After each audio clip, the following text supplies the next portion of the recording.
الحمدللہ رب العالمین والصلاة والسلام علی اشرف الانبیاء والمرسلین وعلی آلہ الطاہرین واصحابہ الاکرمین واجمعین اما بعد۔ معزز ناظرین، سامعین، خواتین و حضرات، السلام علیکم ورحمۃ اللہ وبرکاتہ۔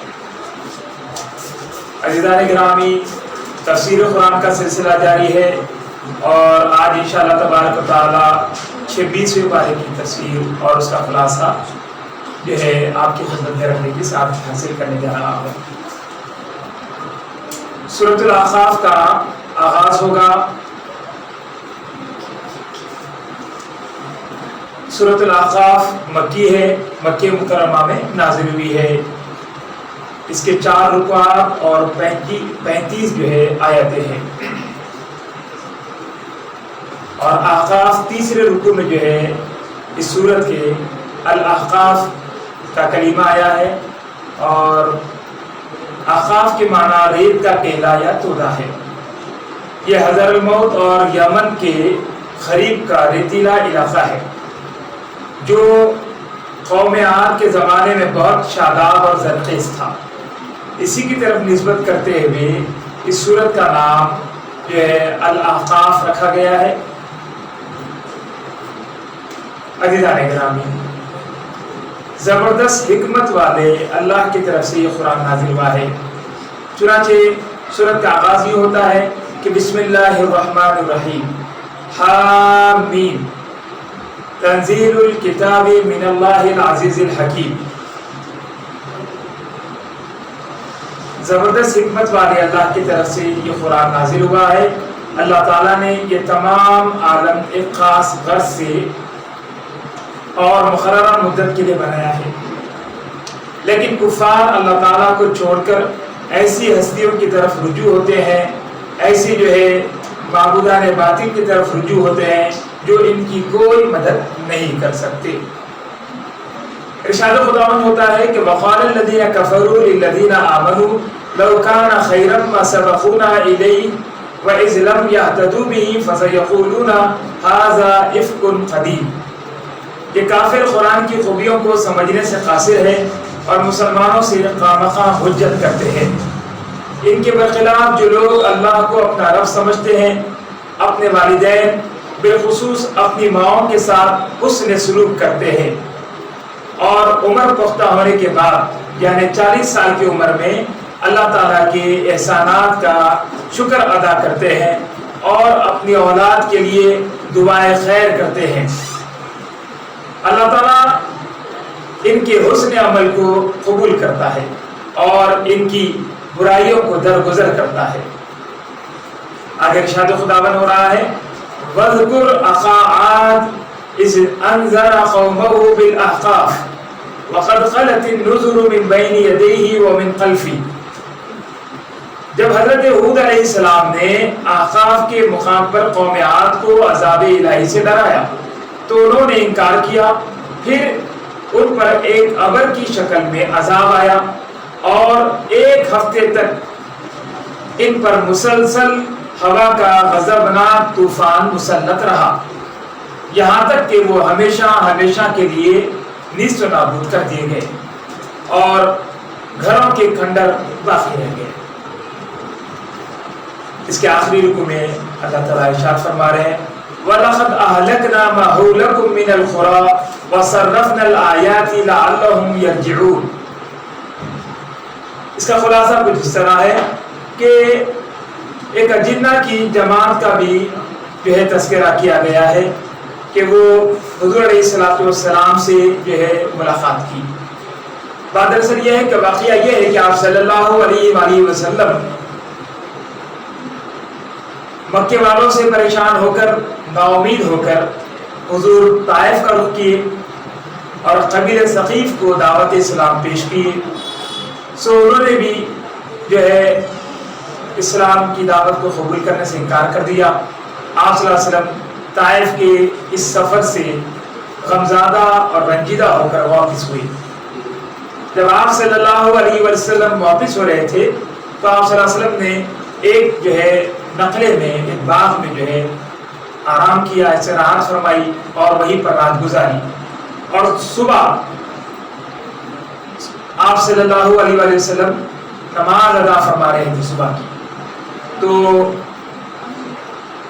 وہیں سے ایک جنوں کی جو ہے گروہ کا گزر ہوا، اور جب انہوں نے حضور علیہ الصلوۃ والسلام کی قرأت کو سنا، تلاوت کو سنا، تو وہ سب کے سب وہیں پر رک گئے اور آپ صلی اللہ علیہ وآلہ وسلم سے رب ذوالجلال کے پاک کلام کو سننے لگے، اور اس کلام میں وہ اس قدر محو ہو گئے کہ عزیزان گرامی آپ صلی اللہ علیہ وآلہ وسلم سے ملاقات کیے، اور پھر آپ صلی اللہ علیہ وسلم کے دست مبارک پر قرآن پاک کے عظیم کلام کو سن کر وہ ایمان لے آئے، اور پھر اس طرح وہ جنوں کی ایک جماعت دوسرے اجنہ کے پاس گئی اور ان کو بھی یہ پیام سنایا کہ یہ کتاب راہ حق اور صراط مستقیم بتلاتی ہے۔ سورہ محمد کا آغاز ہونا چاہتا ہے۔ سورہ محمد یہ سورت مدنی ہے، مدینہ منورہ میں نازل ہوئی ہے۔ اس سورت میں 4 رکوعات ہیں اور 38 آیتیں ہیں۔ اس سورت کا نام ہمارے پیغمبر خاتم الانبیاء حضرت محمد مصطفیٰ صلی اللہ علیہ وآلہ وسلم کے مبارک نام پر رکھا گیا ہے، کیونکہ اس سورت کی دوسری آیت میں آپ صلی اللہ علیہ وسلم کا نام نامی اسم گرامی ذکر کیا گیا ہے، اسی کی جانب اسے جو ہے منسوب کرتے ہوئے اس سورت کا نام سورہ محمد رکھا گیا ہے۔ بسم اللہ الرحمن الرحیم۔ الذین کفروا وصدوا عن سبیل اللہ اضل اعمالهم والذین آمنوا وعملوا الصالحات وآمنوا بما نزل على محمد وهو الحق من ربهم کفر عنہم سیئاتہم واصلح بالہم۔ جن لوگوں نے دین حق کو نہ مانا اور اللہ اور اللہ کے رسول کے راستے اور ان کی جو ہے محبت سے لوگوں کو روکتے رہے، ان کے اعمال ضائع کر دیے گئے، اور جو لوگ ایمان لے آئے اور انہوں نے عمل صالح کیا اور حضرت محمد مصطفیٰ صلی اللہ علیہ وآلہ وسلم پر جو ہے نازل کیے ہوئے قرآن کو تسلیم کیا، تو اللہ تعالیٰ ان کی تمام برائیوں کو دور کر دے گا اور ان کی دینی اور دنیاوی حالت کو بھی درست کر دے گا۔ مسلمانوں، اگر تم اللہ کے دین کی مدد کرو تو یقیناً اللہ تبارک و تعالیٰ تمہاری مدد کرے گا۔ مسلمانوں کا تو اللہ مولا اور رفیق ہے، کافروں کا تو کوئی مولا نہیں ہے۔ ارشاد خداوند ہوتا ہے ان اللہ یدخل الذین آمنوا وعملوا الصالحات جنات تجری من تحتها الانہار۔ جو لوگ ایمان لائے اور نیک عمل کی، بلا شبہ ان کو اللہ تبارک و تعالی بہشت کے ایسے باغوں میں داخل کرے گا جن کے نیچے پانی، دودھ اور شہد کی نہریں بہتی ہے، اور جو منکر ہوئے ان کا ٹھکانہ جہنم ہوگا۔ مومن مردوں اور مومن عورتوں کے لیے رسول اللہ صلی اللہ علیہ وآلہ وسلم کی دعائے مغفرت کی خوشخبری ہے۔ وَيَقُولُ الَّذِينَ آمَنُوا لَوْلَا نُزِّلَتْ سُورَةٌ فَإِذَا أُنزِلَتْ سُورَةٌ مُحْكَمَةٌ وَذُكِرَ فِيهَا الْقِتَالُ۔ سچے مسلمان تو جہاد کے احکام کے نزول کے منتظر رہتے ہیں، لیکن جب ایسی کوئی صورت نازل ہوتی ہے تو جن کے دلوں میں نفاق ہوتا ہے وہ خوف زدہ ہو جاتے ہیں، پریشان ہو جاتے ہیں، رنجیدہ ہو جاتے ہیں، ان کی آنکھیں پھترا جاتی ہے اور جان نکلنے لگتی ہے۔ ایسے لوگوں کو فرشتے ان کے جو ہے انتقال کے وقت ان لوگوں کے منہ اور پیٹھ پر ماریں گے، کیونکہ وہ اللہ کے غیر پسندیدہ راستے پر چلے اور اس کی رضا سے اعتراض کیے۔ ارشاد خداوند ہوتا ہے، سورہ محمد کا اختتام ہو رہا ہے، ام حسب الذین فی قلوبہم مرض ان لن یخرج اللہ اضغانہم۔ جن کے دلوں میں نفاق کا روگ ہے، کیا وہ اس خیال میں ہے کہ اللہ تعالیٰ ان کی دلی عداوتوں کو ظاہر نہ کرے گا؟ اللہ تعالیٰ ضرور اس کی آزمائش کرے گا کہ کون تمہیں مجاہدین اور کون صابرین میں سے ہے۔ مسلمانوں، تم بوڑھے اور سست نہ بنو اور خود بڑھ کر صلح کی طرف نہ جھکو، تم کو اللہ تعالیٰ غالب کرے گا۔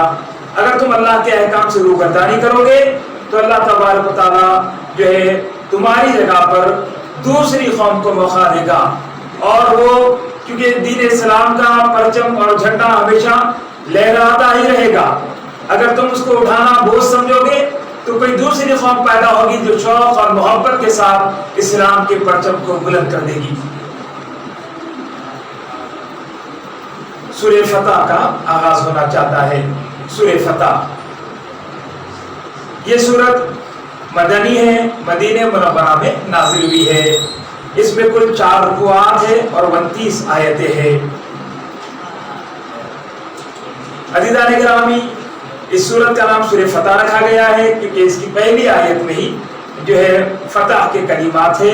یہ سورت سورہ حدیبیہ کے بعد نازل ہوئی، جو بظاہر بڑی دبتی ہوئی صلح تھی، لیکن اللہ تبارک و تعالیٰ نے اسے فتح قرار دیا، اور در حقیقت یہ بہت بڑی سیاسی فتح تھی، اس لیے اس سورت کا نام سورہ فتح رکھا گیا ہے۔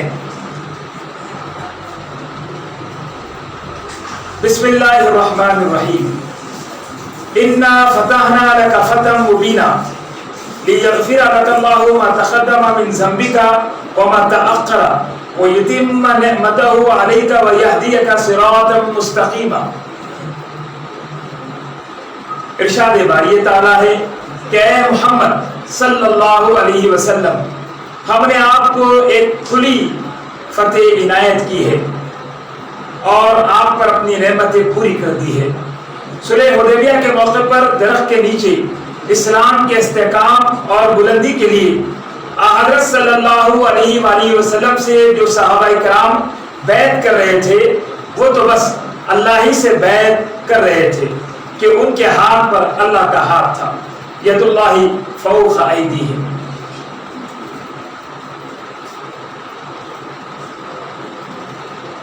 ارشاد خداوند ہو رہا ہے سیقول لک المخلفون من الاعراب شغلتنا اموالنا واہلنا فاستغفر لنا۔ جو لوگ جہاد پر جانے سے پیچھے رہ گئے تھے وہ اب آ کر اظہار معذرت کریں گے، تو ان دیہاتی گواروں سے کہہ دو کہ اللہ ہر چیز کو جانتا ہے۔ ہاں، آئندہ معرکوں میں، جنگوں میں اگر وہ حصہ لیں گے تو وہ اچھے اجر کے مستحق ہوں گے۔ اللہ تعالیٰ ارشاد فرما رہے ہیں لقد رضی اللہ عن المؤمنین اذ یبایعونک تحت الشجرہ۔ جہاد کرنے کی غرض سے جن مسلمانوں نے حدیبیہ کے مقام پر ایک درخت کے نیچے حضرت صلی اللہ علیہ وآلہ وسلم کے ہاتھ پر بیعت کی تھی، بیعت رضوان، اللہ تعالیٰ ان سے بہت خوش اور راضی ہو گیا، اور اللہ تعالیٰ نے مسلمانوں کو یہودیوں کے مقابلے میں فتح خیبر کی بشارت دی۔ سورہ فتح کا اختتام ہو رہا ہے۔ ارشاد خداوند ہے لقد صدق اللہ رسولہ الرؤیا بالحق لتدخلن المسجد الحرام انشاء اللہ۔ رسول اللہ صلی اللہ علیہ وسلم کے خواب کے بھی سچے ہونے کی اللہ تعالیٰ نے بشارت دی کہ مسلمان مسجد حرام یعنی بیت اللہ میں داخل ہوں گے اور حج کی سعادت نصیب ہوگی اور مکہ فتح ہو جائے گا۔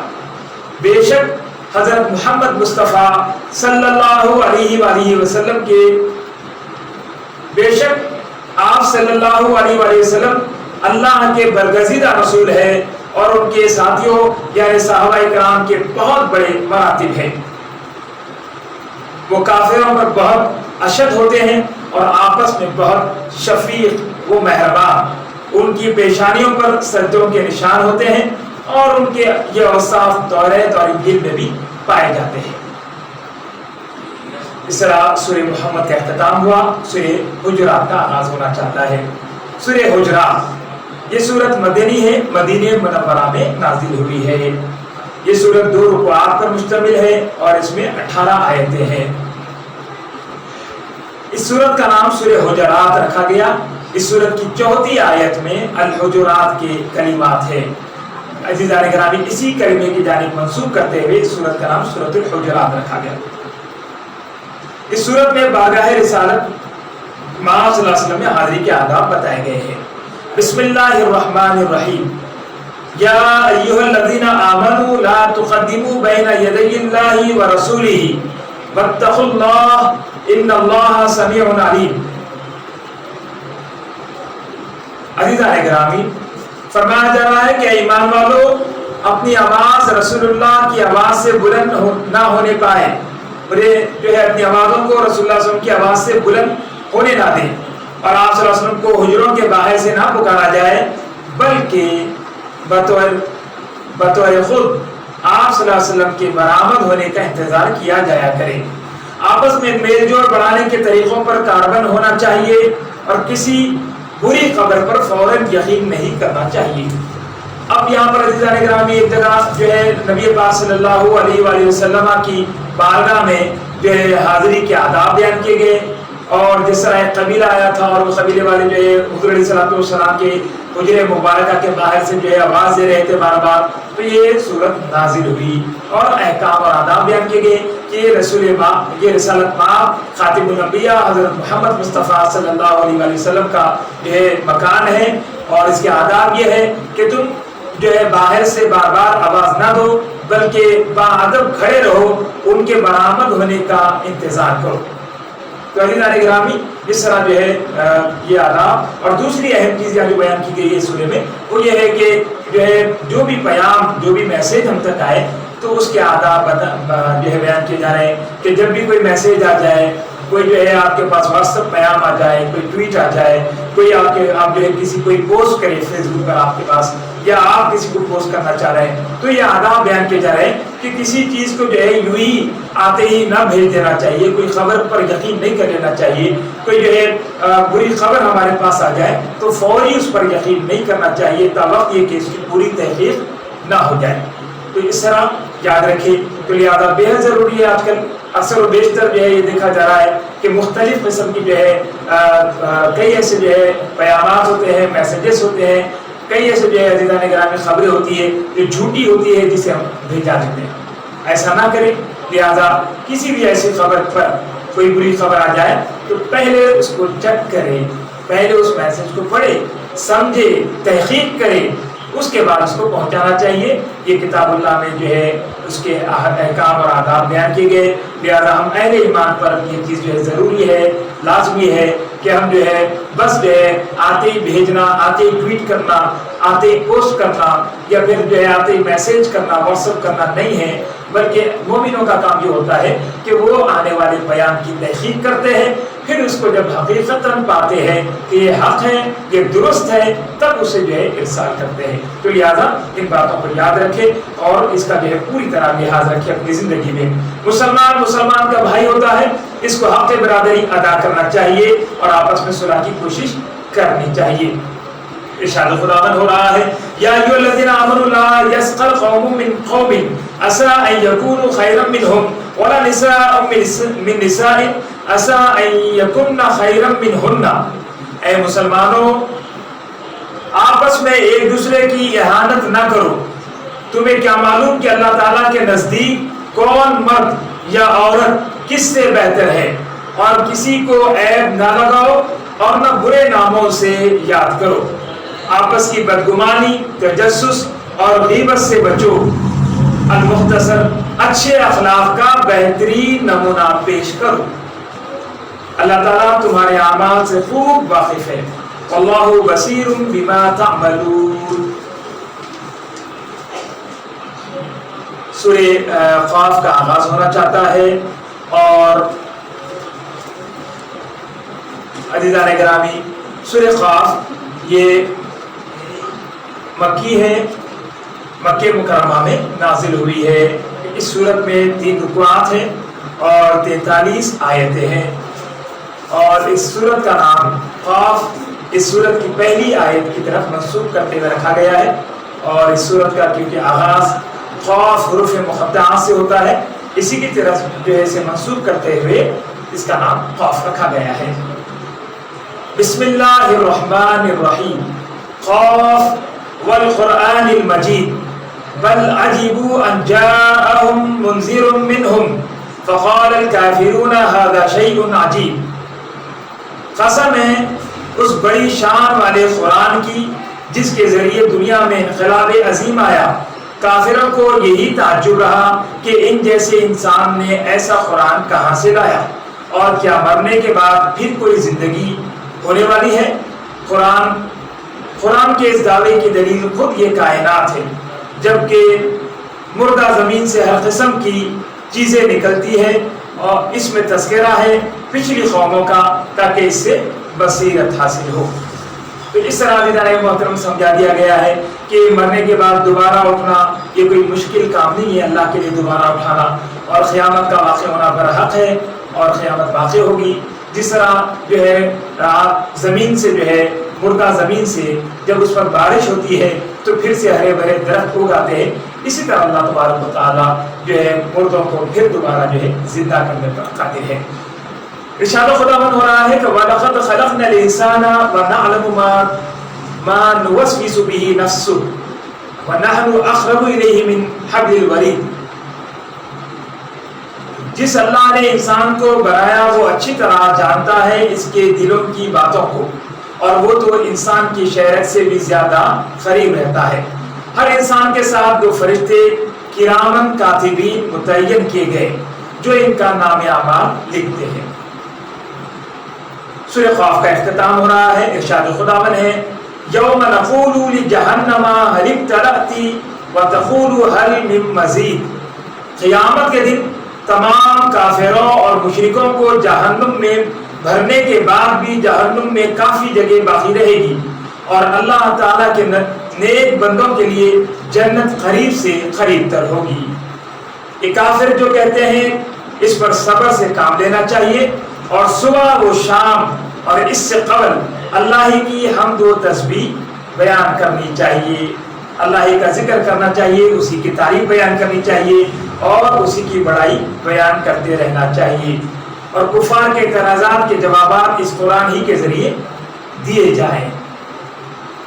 اس طرح نظار محترم سورہ قاف کا اختتام ہوا، سورۃ الزاریات کا آغاز ہونا چاہتا ہے۔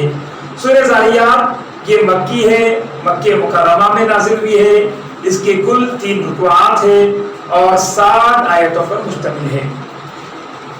اس سورت کا نام الزاریات ہے کیونکہ اس سورت کی پہلی آیت میں الزاریات کا کلمہ موجود ہے، اسی کی جانب جو ہے منسوب کرتے ہوئے اس سورت کا نام الزاریات رکھا گیا ہے۔ زاریات کے معنی اڑانے والی ہوائیں۔ بسم اللہ الرحمن الرحیم، والزاریات ذروا فالحاملات وقرا فالفاجرات یسرا۔ قسم ہے اڑانے والی ہواؤں کی اور پانی سے بھرے بادل کو اٹھا لینے والیوں کی، تمہیں جو وعدہ دیا گیا وہ بالکل سچا ہے۔ مسلمانوں کی یہ صفت ہے کہ راتوں کو کم سوتے ہیں اور سحر کے وقت استغفار کرتے ہیں، اور ان کے مال میں غریبوں اور محتاجوں کا بھی حصہ ہے۔ عزیزان محترم، اس طرح جو ہے 26ویں پارے کی تفسیر اور خلاصہ مکمل ہوا، اور انشاءاللہ تبارک و تعالی جمعہ کے روز ہماری جو ہے عزیزان گرامی قرآن پاک کی تفسیر و خلاصے کا جو ہے اختتام ہوگا، اس کی تکمیل ہوگی، اور انشاءاللہ الوداع جمعہ آنے والے جو ہے عزیزان گرامی یعنی کہ کل پرسوں جو ہے انشاءاللہ تعالی تکمیل ہو جائے گی قرآن پاک کی۔ اور آج انشاءاللہ تعالی شب قدر کے مبارک موقع پر رات جو ہے ابھی چلی نماز کے بعد جو ہے انشاءاللہ تعالی شب قدر کانفرنس شروع ہوگی، آپ لائیو اسے دیکھ سکتے ہیں۔ آپ سے خواہش کی جاتی ہے، میں آپ سے جو التماس کرتا ہوں کہ تمام جو ہے برادران جو ہے وہ شب قدر کانفرنس ملاحظہ کریں، جس میں انشاءاللہ تعالی جو ہے علماء کے بیانات ہوں گے، اور جو ہے اس جو ہے کا بھی جو ہے مختصر خطاب ہوگا۔ آپ سے خواہش کی جاتی ہے کہ اس لیلۃ القدر کانفرنس کو آپ لائیو دیکھ سکتے ہیں۔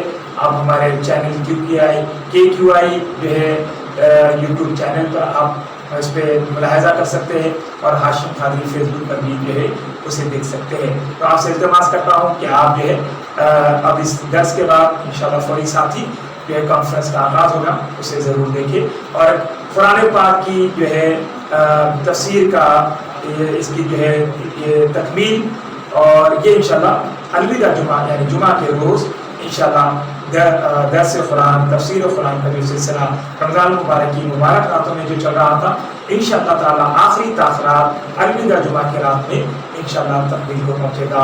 اللہ تعالیٰ سے دعا ہے کہ اللہ تبارک و تعالیٰ ہماری ان کوششوں اور محنتوں کو قبول فرمائے اور ہر طرح کی آفت اور مصیبت سے ہماری حفاظت فرمائے، آمین یا رب العالمین۔ وصلی اللہ تعالیٰ علی خیر خلقہ سیدنا محمد وعلی آلہ واصحابہ اجمعین والحمد للہ رب العالمین۔